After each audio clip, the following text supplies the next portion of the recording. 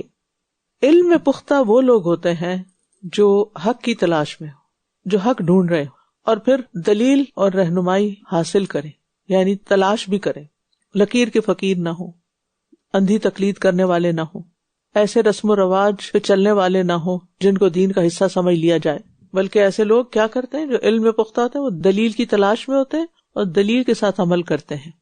تو اللہ تعالیٰ سے دعا ہے کہ اللہ ہمیں بھی ایسے لوگوں میں شامل کرے، نہ کہ صرف رسم و رواج پہ چلنے والے کہ یہ دین ہے، یا لوگوں کی سنی سنائی باتیں اور طریقے۔ اور اس میں ہم دیکھتے ہیں کہ صحابہ کرام جو تھے وہ راسخین فی العلم تھے،